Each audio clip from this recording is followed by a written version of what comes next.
Are you ready for Judgment Day? What if Jesus asked you 3 questions that decided your eternal destiny? In today's story, you'll learn about the real-life experience of Jack Morrison, who died for 7 minutes and received a direct revelation from Jesus, an urgent warning for all humanity. Like, subscribe to the channel, and comment below which city you're watching from. Let's spread this message together. My name is Jack Morrison. I'm 53 years old. I was born and lived my entire life in Texas, serving as a police officer for over 20 years. I retired early after an incident I'd rather not remember, and since then, I've spent my days at home, trying to silence the ghosts with bottles and silence. I was never much of a churchgoer. My mother was devout.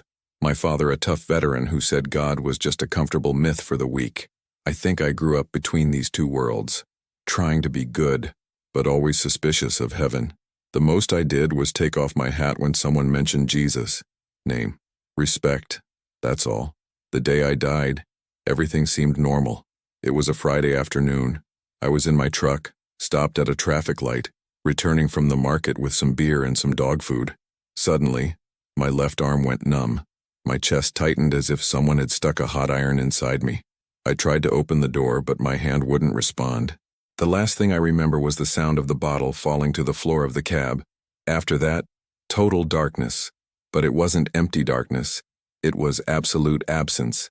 There was no sound, no light, no thought, just nothingness. And that's when I realized I had died, not as an idea. You knew. The certainty went through me like a shot to the chest. Then something happened. A flash appeared at what I thought was the end of consciousness. It wasn't a soft, comforting light like I'd heard. It was intense, powerful, alive. I tried to look at her, but I felt my very being pulled away, stripped bare, exposed. And it was there, in the midst of that light that seemed to see through my soul, that he appeared. Jesus. Not the way the paintings show, not with white robes or open arms. He was pure presence, impossible to describe. It was as if the entire universe was contained in a gaze, and he was looking straight at me. I, a man who had never truly prayed, who carried hate, guilt, anger, found myself before him. And it was then that he spoke. His voice was not sound. It was a feeling that penetrated to the very bones of the soul. Everyone wants to know what happens after death, Jack. But on Judgment Day, I'll be the one asking the questions. My spirit froze. I was about to discover what no one wants to face. The 3 questions that determine your eternal destiny. When he said that he would ask the questions, my first impulse was to try to run away. But how do you run away from the one who knows you before you're even born? My name echoed within that living light. Jack. It wasn't a rebuke. It was as if my name had never been said correctly until that moment. I felt everything I was placed before him. There was no hiding anything. Not the tantrums, not the times I wished harm on someone, not the times I ignored my own son knocking on the door wanting to talk, while I pretended to sleep just to avoid feeling it. You've always had questions, Jack, he said, but now it's time for mine. And then he showed the first one. The light around us shifted, and suddenly we were in a scene from my past. It was the hospital room where my mother spent her final days. I sat beside her, arms crossed, angry. She tried to talk to me, but I barely responded.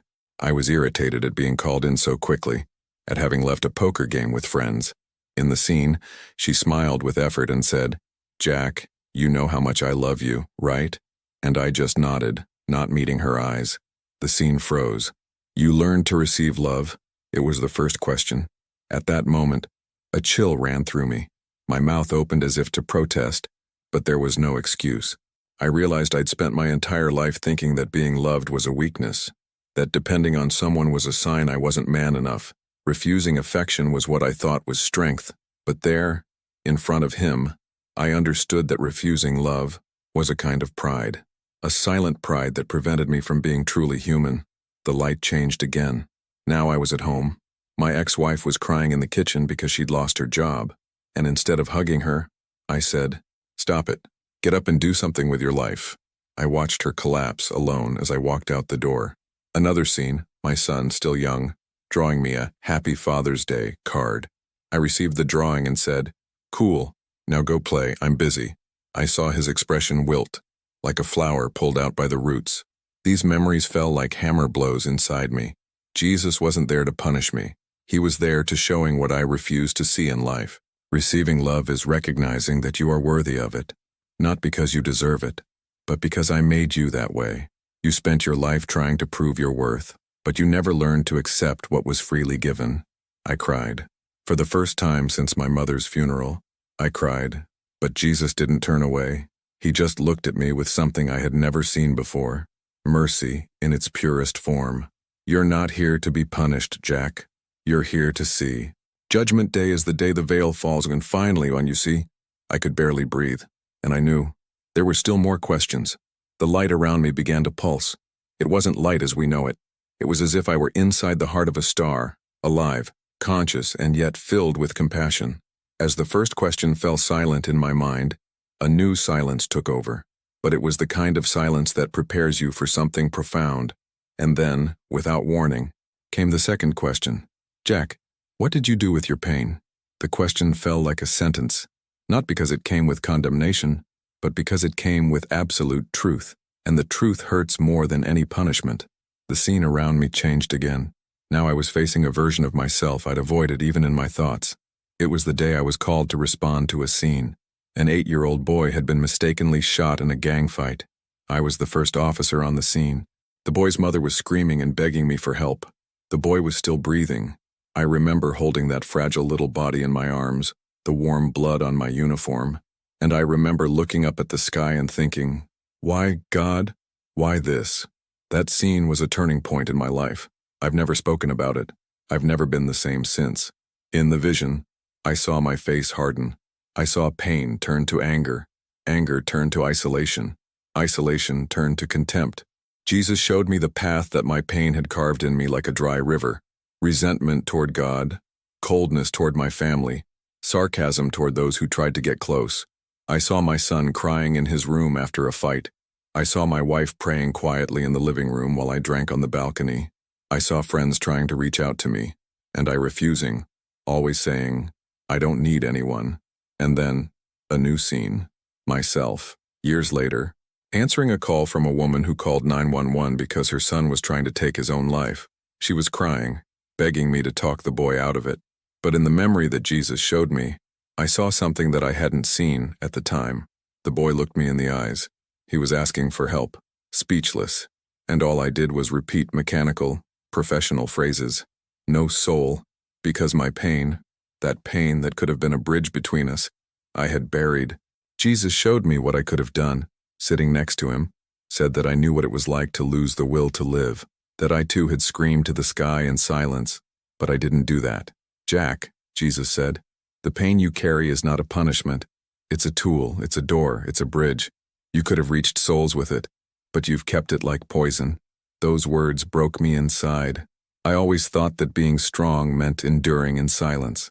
That pain was a sign of weakness. But now I saw that my pain could have saved others. You were not hurt by chance. You were hurt to understand, and in understanding, to love. I found myself falling to my knees, even without a body, overcome by a shame that wasn't imposed, it was revealed. A shame that arose from awakened consciousness. And then, once again, the light fell silent, and the silence set the stage for the final question. Time didn't exist there, or perhaps it would be more accurate to say that time, before Jesus, was irrelevant. The scenes of my life came and went like waves, some gentle, some like tidal waves. I felt as if every part of me was being turned inside out, not out of cruelty, but out of mercy. He wasn't destroying me. He was revealing me. When the second question fell silent, I realized something more intense was coming. The light around me seemed to intensify like a dawn before a storm. I knew it was coming. The third question, the hardest.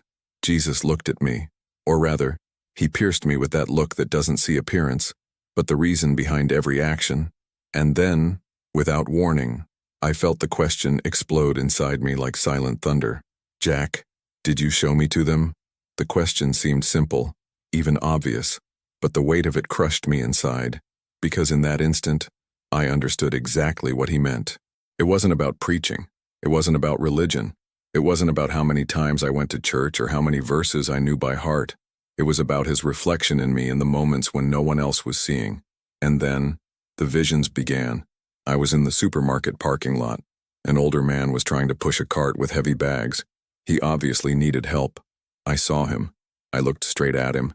Then I lowered my eyes, got in my car, and drove away. Then, a woman on the street with a broken-down car. She asked me for help, but I was late. I made some excuse and kept going. And then, my son. How many times had he tried to show me his feelings, his fears, and I, looking at him like I was too busy with man stuff, hard, cold. I thought I was teaching him to be strong, but Jesus showed me what I really taught, to hide the heart. Another scene, myself, at the police station, laughing at a new intern who was shaking during an operation. Everyone was making fun, and I was the first to make a joke. Jesus showed me the face of that young man after the laughter, how useless he felt, how much it had kept him from continuing his career. I could have said, "It's okay to be scared." I was too. But no, I showed the opposite of Jesus that day. I was the pointing finger, not the raising arm. And that's when I understood. I was in them, Jack. In every single one. And you walked right past me as if I wasn't there. Those words, they didn't come as an accusation. They came as a lament, as if heaven itself were weeping for me. And then came the final blow. Jesus showed me a scene from the future that never happened. My grandson. He wasn't born yet, but I saw him. Brown hair, alert eyes. He was crying, hiding in a room, because he felt he wasn't good enough. And I was sitting in the room, with the chance to say something that would change his life. But in the vision, I remained silent, because I never learned to see Jesus in others. They don't need you to talk about me, Jack. They need you to represent me, with patience, with presence, with kindness. The light around them calmed. The question hung in the air like a verdict that didn't come from outside. It came from within, and I finally answered, whispering with what was left of my soul. "No, sir, I didn't show it." After answering, or rather confess, that I had not shown him, not as he deserved, nor as the world needed, a silence fell over everything. It wasn't an empty silence. It was a silence loaded with eternity, as if the entire universe was breathing along with me, waiting for what would come next. I felt naked, not the kind of physical nakedness, but the kind that comes when the soul has nowhere left to hide. All masks fell, all defenses crumbled, and I saw myself as never before, someone who lived without having really lived. But then something unexpected happened. Jesus approached. His presence was so intense that my spirit could hardly bear it. And yet, I have never felt so loved. Not because of what I did, but in spite of what I did. "You think you failed, Jack?"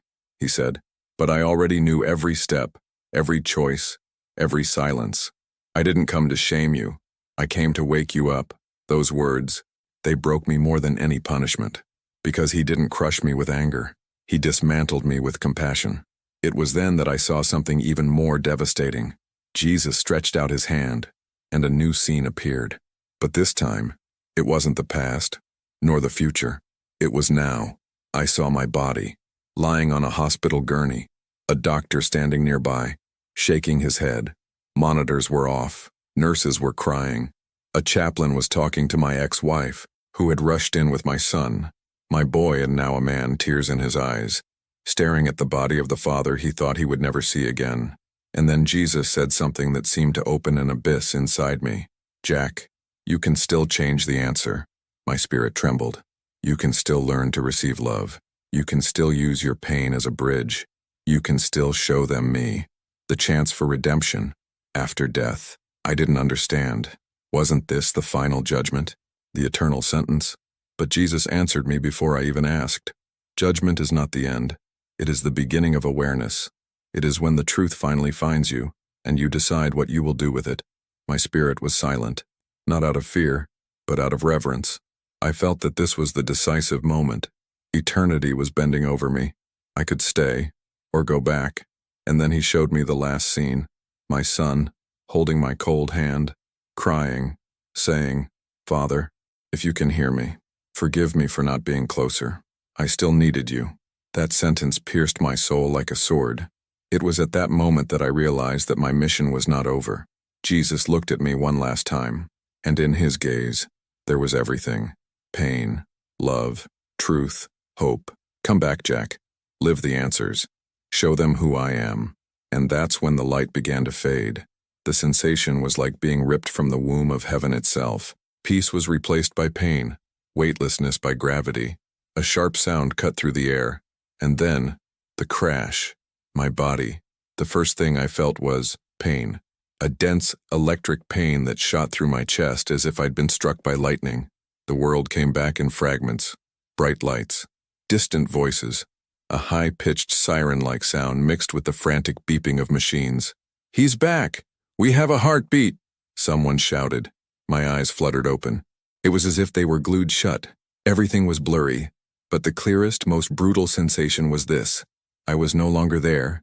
That place of peace, of truth, of unconditional love. It was gone. Now it was hospital, dirty air and fear. But inside me, something had changed forever. I began to cry, not from pain but from absence. It was like being ripped from the lap of eternity and thrown back into the desert of flesh. The only thing that kept me calm was the promise. Come back. Long live the answers. The doctor looked at me as if he had seen a ghost. Later, I found out that my heart had stopped because of full minutes. They were already noting the time of death when, suddenly, my body shuddered and the monitor beeped. It was as if something invisible had blown me back. And that something had a name. Jesus. In the following days, my recovery was surrounded by medical confusion. A man with a history of heart attacks, high stress levels, and extremely high cholesterol. It just doesn't come back like that. No brain damage, no after effects. But what really didn't make sense to them was my look. "You look different," the nurse said one night. And because you knew now. I knew that every second counts. Did you know that God isn't just waiting for us in church? He's in the tired face of the grocery store cashier, in the anxious look on your child's face, in the silent cry of someone who just needs to be heard. I couldn't ignore it anymore. I remembered the 3 questions as if they had been burned into me. 1. Have you learned to receive love? 2. What did you do with your pain? 3. Did you show me to them? These questions are not metaphors. They are not parables. They are the heart of the final judgment, and there is no way to lie when you are before him. Because you will see for yourself. A few days later, my son came to visit. When he walked into the room, I froze for a moment. It was as if I were seeing him through new eyes, the eyes of heaven. He smiled and said, "I thought I lost you, Dad." And this time, I didn't look away. I didn't swallow my emotions. I took his hand firmly and said, "Son, you never lost me, but I almost lost myself." And there, at that touch, I began my new mission, live the answers. The next few days were like learning to walk again, but inside my body was recovering. But my spirit, it felt like it was on fire. It wasn't a fire of destruction, but of revelation. Every conversation, every look, every detail around me began to take on a different, almost sacred weight. I found myself observing people through a new lens. It was no longer the attendant, the doctor, the cleaning lady. Era. Is that him there? Is this another chance to answer the 3rd question? Before, I lived as if God were only in the big things, in miracles, in worship services, in storms. Now, I knew the truth. It is hidden in the small attitudes, in the details that the world ignores, and each of them is a door. It was at this stage that something strange started to happen. I started having dreams, or maybe they were more than dreams, visions. In the first, I was in the same light where I saw Jesus, but now there was no judgment, only silence and expectation. A child handed me a mirror, but when I looked at the reflection, it wasn't my face. It was the faces of the people I had ignored. It was the woman from the street, the young man with depression, my own son, at 12 years old, crying in his room. And then his voice came again, like an echo in my heart. "You weren't called to be perfect, Jack. You were called to be reflective, be a reflection." That phrase kept ringing in my ears. It woke me up in the middle of the night, and I began to understand this was the essence of the 3rd question. Did you show me to them? Not with words, not with speeches, but with patience, with attention, with presence. I started remembering times when I could have been Jesus to someone and I wasn't. I remembered a lonely neighbor who would try to strike up a conversation with me on the porch, and I would always end it quickly. I remembered a coworker who was crying in the car, hidden, and I just looked and followed. I remembered a letter from my father, who died before I could reply, where he said, "I'm sorry if I never knew how to love you the right way. Still, you mean everything to me." I tore up that letter in anger. Now, all I wanted was to have her back, because I would have seen Jesus there, trying to reach me through a broken man. These memories consumed me, but not to destroy me. Jesus did not show me these things to condemn me.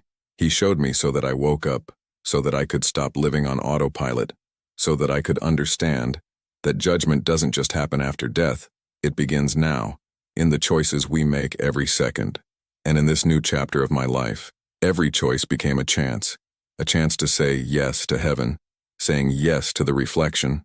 After the experience, I didn't come back the same, and thank God for that. But I'll tell you an uncomfortable truth. Living with conscience hurts. It hurt because now I saw everything and everyone as a divine opportunity, and with that came a responsibility I'd previously ignored. Represent the one who gave me a second chance. One day, weeks after leaving the hospital, I walked into a small diner here in Texas. Nothing special. I just wanted a strong coffee and some quiet. The waitress was young, maybe in her early 20s, tattoos on her arms, deep-set eyes, a forced smile. Something about her touched me, not because of her appearance, but because of her presence of pain that I already recognized. It was the same one that once existed within me, the pain of carrying everything alone. She took my order, and I could tell no one in the place really noticed her. She was just the waitress. But at that moment, Jesus spoke to my heart, with the same clarity as when he showed me the visions. "This is it, Jack. Show her to me." I didn't know how. I'm not good with pretty words, but I looked into her eyes and said, "Did you know you're seen? That there's someone who knows exactly what you're carrying and cares about it?" She froze. She said nothing, but her eyes filled with tears. I died, and when I came back, I realized I spent my whole life ignoring people like you. I won't make that mistake again. She sat across from me for a minute. Probably broke the restaurant rules, but I didn't care. She said softly, "I prayed yesterday for a sign. That's all. A sign that God still heard me." And in that moment, I understood. The third question was being answered. I was showing him to her, not with a Bible, not with doctrine, but with real presence. After that, I started collecting these moments like someone collecting diamonds. A conversation with a war veteran in the park. A long hug for my son after years of distance. A call to my brother, whom I hadn't spoken to in 10 years, just to say, "I'm sorry, I love you." A silent prayer for a stranger sitting on a bus stop bench. Each of these moments is a piece of the trial experienced in life. Because the truth is this, and I need you to understand this. Judgment will not be a tribunal of thrones and thunder. Judgment is the revelation of what you could have been and chose not to be, and that hurts more than any punishment. But it also brings the greatest hope of all. You're still alive. You can still change your answers. With every choice, with every act of love, with every pain transformed into compassion, with every small gesture that shows Jesus, without ever needing to say the name.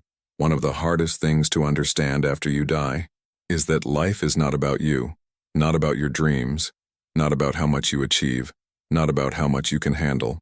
Life is about what you reflects. Before my NDE, I thought being a good man meant paying the bills, keeping the house running, and not bothering anyone. I prided myself on silence, independence, and strength. But before him, I realized this force was just a wall that prevented love from entering, and also from leaving. Jesus' presence did not accuse me, but she made it clear. You lived below what you were created to be. And now, with each new day, I lived with a different kind of urgency, not a desperate rush, but a sacred attention to the little moments. I began to realize that life's tests don't come with signs saying final exam. They come disguised as ordinary moments. When my ex-wife called me saying she was going through a crisis and needed to talk, before I would say, ask someone for help. But now, I went, I listened, I embraced. When a young man approached me in the supermarket parking lot saying he was hungry and needed help, before I would be suspicious, I would think it was a scam. Now, I bought food, sat with him, asked his name. I saw Jesus in his eyes. When my son opened up about being afraid of not being a good father, before, I would have said, "Stop it. Men don't cry." But this time, I said, "Son, I was scared too." And that makes you stronger, not weaker. These answers are small, almost invisible to the eyes of the world, but before the sky, are greater than any sermon. Because the answer to the third question, "Did you show me to them?" It is not done in words, but in silent acts. And the more I lived like this, the more I understood something else. The three questions are connected. You cannot show Jesus to others if you first not learning to receive love. You can't be a bridge for someone if not allowing your pain to be used to heal. These questions are not multiple choice tests. These are live questions. They are the structure of the soul. And now, every time I act with compassion, every time I let my guard down and let love in, every time my pain becomes a bridge and not a prison, I feel him near, not in a mystical way, but real, intense. As if he said, "That's it. Now you understand. Eternity, Jack, doesn't begin when you die. It starts when you wake up." It's hard to explain to someone what happens when you come back from the dead, because, on the outside, everything looks the same. The world keeps turning. Bills still come due. People remain distracted, staring at screens, rushing to nowhere. But inside, you carry a secret that burns like sacred fire in your chest. Life is a test with three questions. I didn't come back to be a pastor, nor a prophet. I came back to be mirror. A mirror that reflects the one who looked at me with love, even when I only knew anger. A mirror that reminds the world that judgment is not condemnation. It is revelation. And I know that one day I will stand before him again. But this time, I hope I can answer differently. Yes, Lord, I have learned to receive love, because today when my son says I love you, I don't hold back. I say it back, firmly, with truth, with gratitude. Yes, Lord, I turned my pain into a bridge, because today, when I see someone hurt, I don't look away. I reach out, I tell my story, and I let my scar bear witness to the healing. Yes, Lord, I showed you to them, because today, every gesture of mine, from offering a coffee to a stranger to a silence filled with presence, is an attempt to say to the world, he is real, he is here, and he loves you.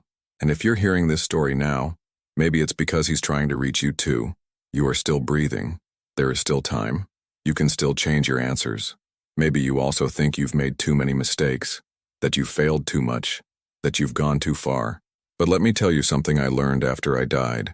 No matter how far you've run, if you're willing to see, Jesus will still find you, and he will ask you, with love and truth, have you learned to receive love? What did you do with your pain? Did you show me to them? These questions are not to punish you, they're to wake you up. Because when the last beat of your heart sounds, when the world goes silent, and the light envelops you, what will matter is not what you achieved, but who you have become. And in that eternal moment, you will see yourself through his eyes. And if this isn't heaven, so I don't know what it is. If you enjoyed this beautiful spiritual testimony, please leave a like, comment, share your impressions, subscribe to the channel, and don't forget to turn on the notification bell to watch each new video and help us spread this message to a greater number of people. Until next time.